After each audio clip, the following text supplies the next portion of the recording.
Alright, I'm gonna make the leg day a little bit shorter than usual. But anyway, we hit 205 on squat. And second set we did 175 for 5, I think, which is insane progressive overload. And we did like leg extensions, Bulgarian split squats. I didn't add all of it in the video because, bro, I'm not gonna lie, recording in that gym today was so like it was hell. But anyway, I'm gonna let y'all enjoy the lift, play some music behind the lift, and then the Q&A is gonna be towards the end of the video. I'm gonna just let y'all get to it, and I hope y'all enjoyed the video. All of this makes me sick. The way my hand feels. The grating sound of each strike. The smell of blood. Every sensation makes me sick. How can you commit such atrocities and not feel anything?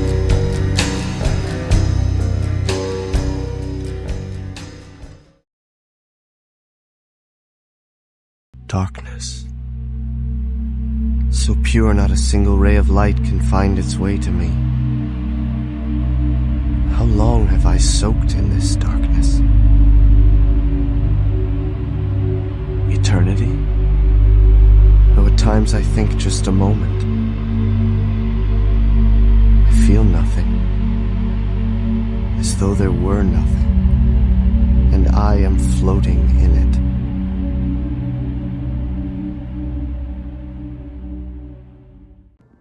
Alright, we're gonna do this little Q&A real quick at the end of this leg day. I kind of just have to get them off the top of my head because I can't like look at my phone obviously because I'm recording with my phone. But I got a couple questions on IG and I got a couple questions off YouTube, so I'm gonna answer some.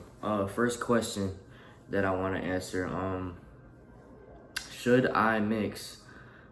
Like somebody asked, should I mix calisthenics with weightlifting?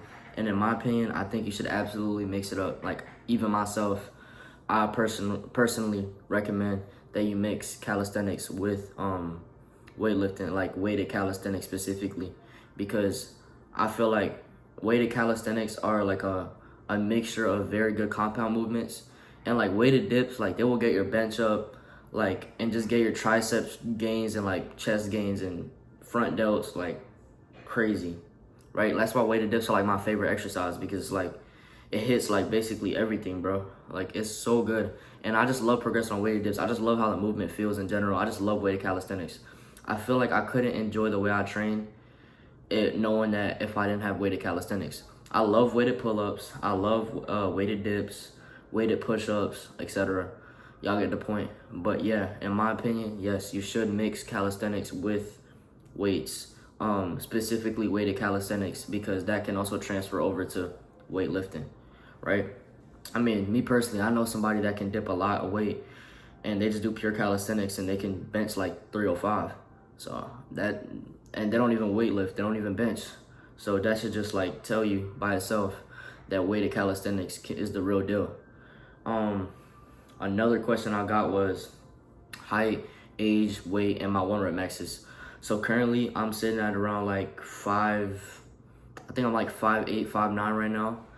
And I'm 135, 136 body weight right now. My goal is I want to make it to at least like 150 by November, or maybe even earlier, like by the time like my next year of school. And I'm currently I'm 14 years old right now.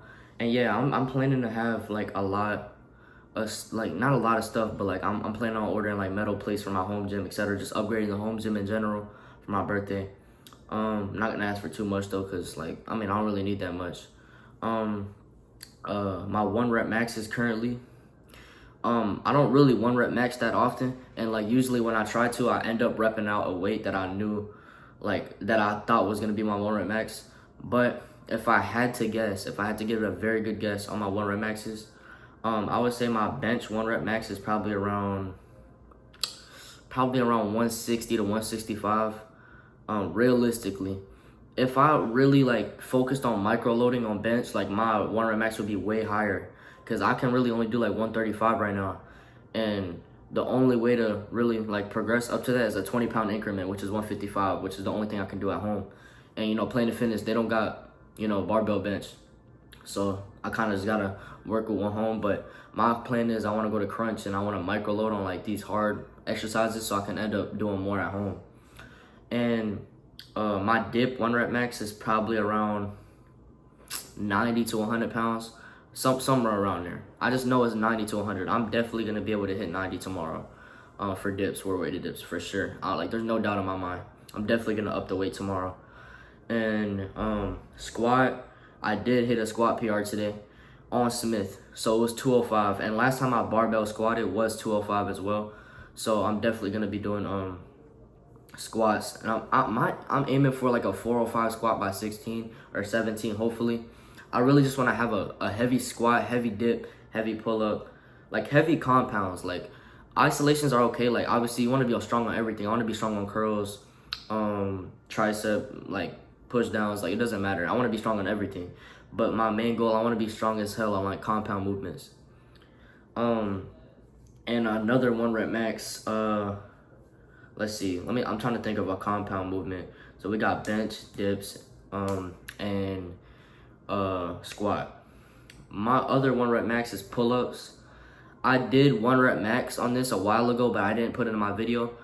I got a 55-pound pull-up, like almost, but that was like a couple weeks ago. So I don't know. I have no clue what my 1 rep max could be right now because I did rep 47.5 pounds for 3, like on Monday this week. So I'm planning to do at least 50 for tomorrow, and I'm gonna see if I can get that for like 2 or 3. So yeah, I feel like my 1 rep max on pull-ups could be a bit higher, like maybe up to like not 60, but probably around 55 to 60 clean, right? And another question I got on IG was, how do I increase my bench? Me personally, I mean, I don't have a really strong bench, but I know if I like micro load it, my bench will be way stronger, right? But really all I do for bench right now, because like, mind you, I don't even bench that much. Like I don't barbell bench that much. Like if I ever go to the gym, I don't like barbell bench or anything. I usually do like dumbbell bench, but barbell bench is its own category, if that makes sense. Like, I'm gonna put this in simple terms for y'all. Barbell bench is a separate movement. Like if you want to progress on barbell bench, you have to do barbell bench. If you do not do barbell bench, like the chances of you not progressing on it are like very low, unless you do like heavy compound movements, like heavy weighted dips. And you have to have a pretty good ass weighted dip to like have a strong bench without training bench, right?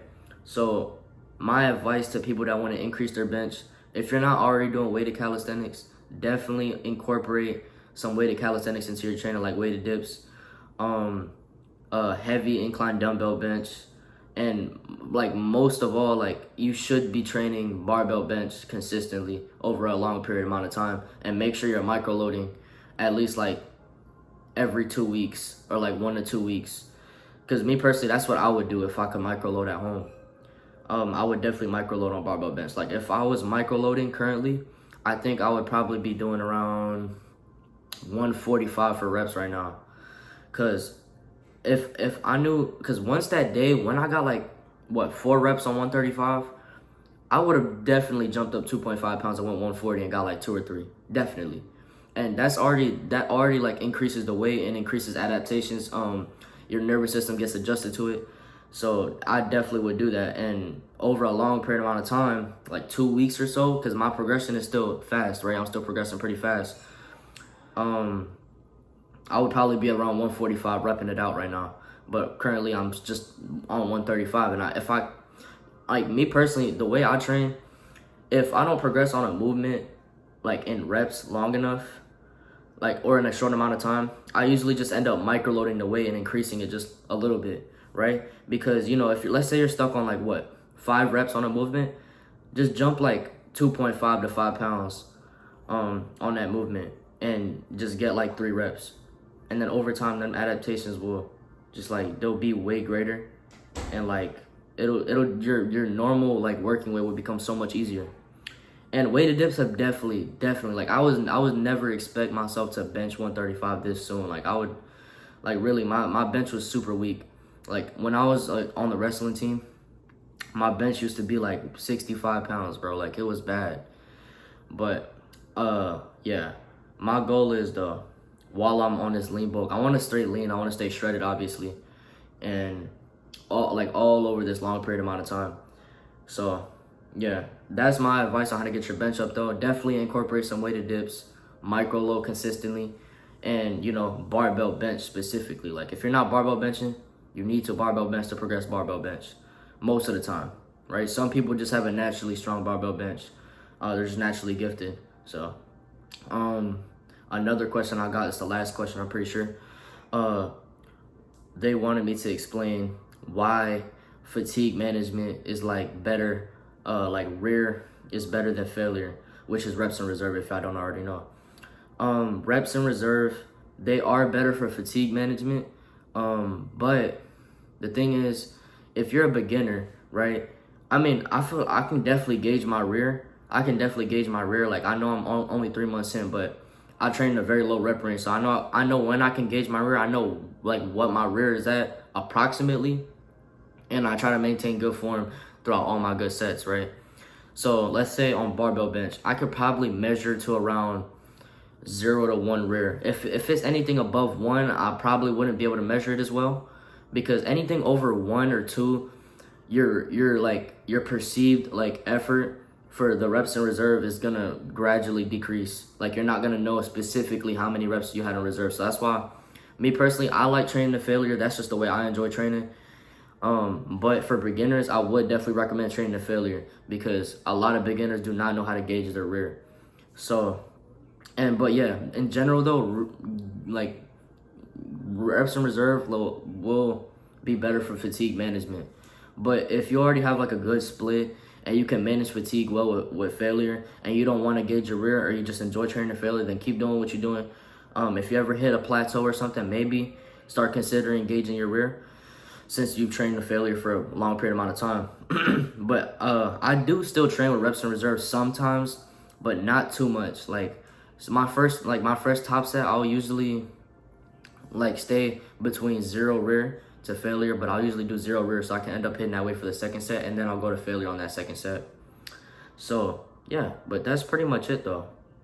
I'm not gonna make it too long, but we might have a camera charging up, and I'm currently charging the camera, an old camera we have, so I'm gonna see how that works. I'm gonna see if that has good quality or anything like that.